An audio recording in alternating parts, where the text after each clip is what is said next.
नमस्कार, मी हर्षली लोकमत सखीमध्ये आपल्या सगळ्यांचं स्वागत करते. म्हणजे एक शब्द आपण सतत ऐकतो तो म्हणजे प्रोटीन. जिम मध्ये असेल, डाएट सुरू करायचं असेल किंवा वजन कमी करायचं असेल किंवा केस गळत असेल तरी सगळे एकच सांगतात, प्रोटीन वाढवा. इतकंच काय, आपण काहीतरी खरेदी करायला गेलो तरी पॅकेटच्या मागे बघतो की यामध्ये किती ग्रॅम प्रोटीन आहे. सो बेसिकली खरं सांगायचं तर प्रोटीन लिहिलं आहे म्हणून प्रत्येक पदार्थ हेल्दी असेलच असं नाहीये आणि आपल्या शरीराला योग्य प्रमाणात प्रोटीन मिळणं खूप गरजेचं आहे. कारण प्रोटीन हे आपल्या स्नायूंसाठी असेल, हाडांसाठी असेल, केसांसाठी असेल, स्किनसाठी असेल आणि शरीराच्या रिपेअरसाठी महत्त्वाचं असतं.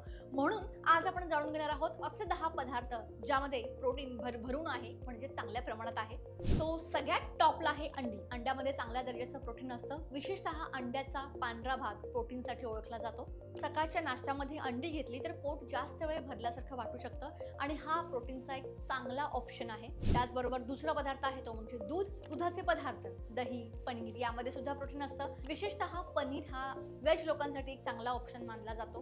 पण जास्त तेलकट किंवा प्रोसेस पनीर रोज खाणं योग्य नाहीये. बेसिकली जेव्हा आपण बाहेर खातो त्या पनीरची आपण गॅरंटी देऊ शकत नाही. सो ते एकदा तुम्ही चेक करा. तिसरा पदार्थ आहे डाळी. मूग डाळ, मसूर, तूर डाळ अशा डाळींमध्ये प्रोटीन चांगल्या प्रमाणात असतं. आपल्या रोजच्या जेवणात डाळ असेल तर शरीराला याचा डेफिनेटली फायदा होतो.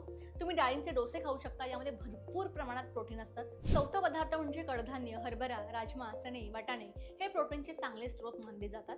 विशेषतः स्प्राउट्स म्हणजेच मोड आलेली कडधान्य अनेक जण खातात आणि याचे खरंच चांगले बेनिफिट्स आहेत. पाचवा पदार्थ म्हणजे सोयाबीन. आता सोयाबीनमध्ये प्रोटीन खूप जास्त प्रमाणात असू शकतं, त्यामुळे अनेक जण सोया चंक्स किंवा सोया पदार्थ खातात.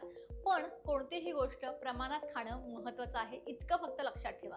सहावा पदार्थ म्हणजे शेंगदाणे आणि ड्रायफ्रूट्स. बदाम, शेंगदाणे, अक्रोड यामध्ये प्रोटीन सोबत हेल्दी फॅट सुद्धा असतात.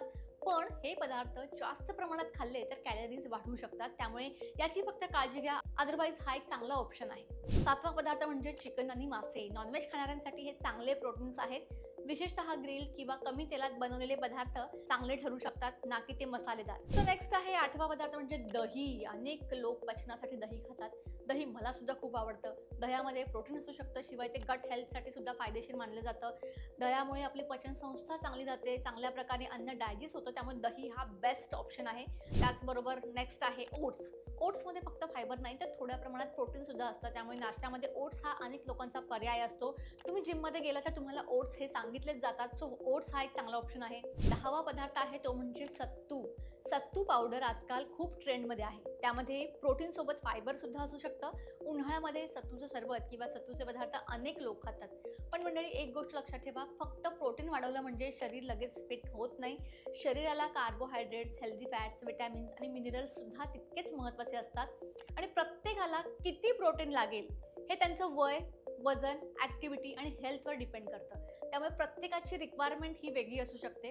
त्यामुळे तुम्ही जेणेकरून खाताना एकदा डाएट घ्या डॉक्टरांकडून की तुमच्यासाठी काय बेस्ट आहे, तुमच्या बॉडीला काय सूट होतं, हे सगळं विचार करून तुम्ही प्रोटीनचा डाएट घ्या. इनफॅक्ट आणि सगळ्या गोष्टी आपल्या बॉडीमध्ये लिमिटमध्ये असायला हव्यात. कुठली जास्त कमी असं व्हायला नको किंवा एखाद्या पदार्थाचा अतिरेक करताय असं सुद्धा करू नका. सगळं लिमिटमध्ये घ्या, याचा डेफिनेटली आपल्याला फायदा होईल. फक्त आपण काय खातो याकडे नक्की लक्ष ठेवा. व्हिडिओ इन्फॉर्मेटिव्ह वाटला असेल तर लाईक करा, शेअर करा आणि चॅनलला सबस्क्राईब करायला विसरू नका.